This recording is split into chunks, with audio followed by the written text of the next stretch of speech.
महाराष्ट्रातील number 1 TV channel आवाज TV, आवाज आपल्या सर्वांचा।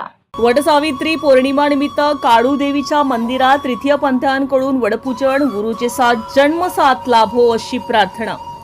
वटसावित्री पौर्णिमा निमित्त आज धुळे शहरातील मालेगाव रोडवरील काळू मातेच्या मंदिर परिसरात तृतीय पंथीय समाजाकडून पारंपरिक पद्धतीने वडाच्या झाडाची पूजा अर्चना करण्यात आली।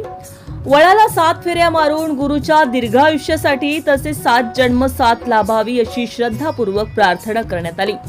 हिंदू परंपरेनुसार विवाहित महिला आपल्या पतीच्या दीर्घायुष्यासाठी व पुढील 7 जन्मातही हाच पती लाभावा या श्रद्धेनं वटसावित्रीचं व्रत करतात।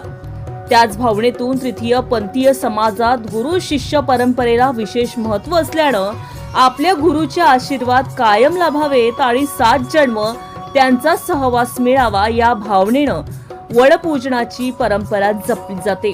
यावेळी तृतीय पंथ्यांनी विधिवत पूजा, आरती आणि प्रार्थना करून समाजात सुख, शांती आणि समतेचा संदेश दिला आहे। या अनोख्या धार्मिक परंपरेनं उपस्थितांचं लक्ष वेधून घेतलं आहे।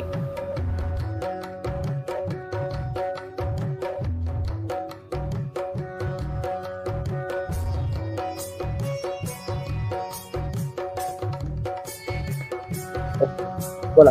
जय श्री महाकाल। मी स्वरा पार्वती जोगी, काळूबाई मंदिर धुळे। आज वटसावित्रीची पौर्णिमा। आज आम्ही सगळे तृतीयपंथी वडाची पूजा करतो आणि वडाकडे हे मागतो की आमच्या गुरुला सुखास ठेवू दे, दीर्घायुष्य लागू दे। प्रत्येक स्त्रिया आपल्या नवऱ्यासाठी मागतात, आम्ही आमच्या गुरुसाठी मागतो।